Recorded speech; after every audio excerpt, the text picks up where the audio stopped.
Friends, एक बार फिर हम लेकर आ गए हैं एक्सेल के फार्मूले के और भी चैप्टर्स।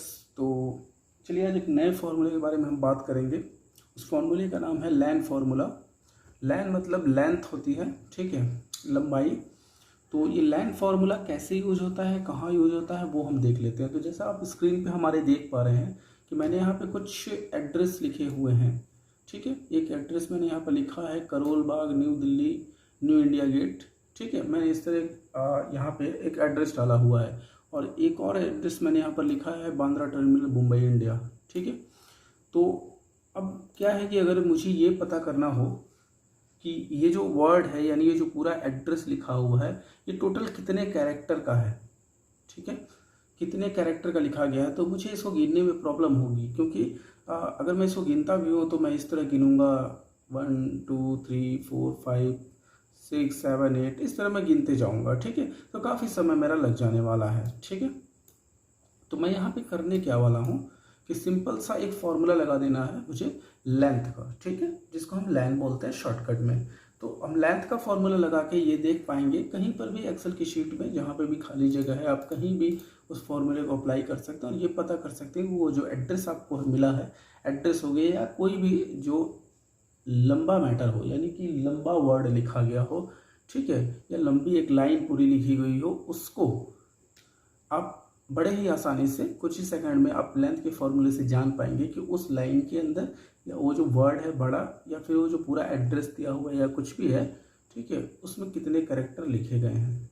तो यहाँ पे देखिए मैंने लेंथ निकाला हुआ है। तो ये जो एड्रेस लिखा है Karol Bagh, new Delhi, India gate, इसकी 40 कैरेक्टर का है, यानी इसमें 40 अक्षर लिखे गए हैं, ठीक है। और दूसरा है हमारा यहाँ पे जो एड्रेस है बांद्रा टर्मिनल, मुंबई, इंडिया, इसमें 28 कैरेक्टर लिखे गए हैं, ठीक है। तो इसको मैंने निकाला कैसे वो मैं देख लेता हूँ। तो मैं इसको हटाता हूँ और आपको दोबारा बताता हूँ। तो बस मुझे कुछ नहीं करना, मुझे = लगाना है, LEN लिखना है, ब्रैकेट लगाना है मुझे। देखिए नीचे फॉर्मूला आने लगा है, ठीक है। टेक्स्ट मांगता है ये, टेक्स्ट का मतलब कि वो ये मांग रहा है कि जो आप गिनना चाहते हैं, ठीक है, जिसकी आप लेंथ पता करना चाहते हैं। तो आप इसकी लेंथ पता करना चाहते हैं तो इसको आप लिखेंगे नहीं, क्योंकि लिखना आपको लंबा पड़ जाएगा, ठीक है। तो आपको इसको करना क्या है कि ये देखिए किस सेल के अंदर दिया है। तो यहाँ पे ऊपर सेल कॉलम जो अप्लाई हो रहा है A, और इसका जो रो अप्लाई हो रहा है वो 5th नंबर पे हो रहा है, ठीक है।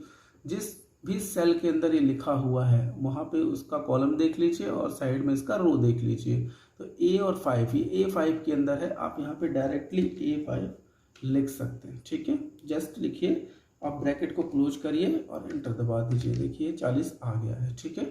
उसी तरह हम इसका भी निकालते हैं। तो सेकंड वाले का हम निकालते हैं, =LEN हम लिखते हैं, ब्रैकेट डालते हैं।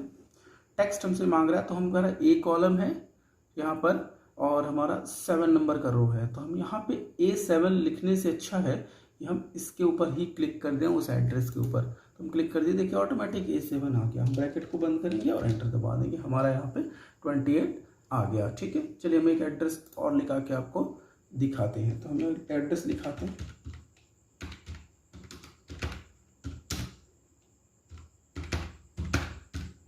हमने एक एड्रेस लिखा कंपनी बाग, प्रयागराज, ठीक है। एक एड्रेस हमने लिखा है, शायद आपको विजिबल नहीं हो रहा होगा तो मैं इसको बड़ा कर देता हूँ, ठीक है।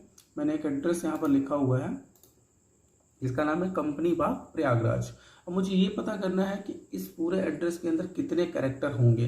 तो मैं बस यहाँ पे सिंपल सा कहीं पे भी एक्सेल की शीट में कहीं पर भी, तो मैं यहीं पे निकालता हूँ और मैं = लगाता हूँ, LEN ब्रैकेट डालता हूँ और यहाँ पे इसको मैं क्लिक कर देता हूँ, ठीक है। और आपको ब्रैकेट क्लोज करके एंटर दबा देना। देखिए 21 यहाँ पे आंसर आ रहा है, ठीक है। तो इस तरीके से लैन फंक्शन का यूज करेंगे जब भी हमें किसी बड़े वर्ड को या फिर हमारे पास एड्रेस वगैरह कोई लंबा कोई मैटर है, तो उसके लेंथ को अगर हमें जानना है, यानी उसके कैरेक्टर्स को जानना है, तो हम ये वाले फॉर्मूले, लैन वाले फॉर्मूले यूज कर सकते हैं, ठीक है। तो आई होप आप लोगों को ये समझ आ गया होगा लैन फार्मूला। मिलते हैं एक नए फार्मूले के साथ, तब तक के लिए बाय बाय।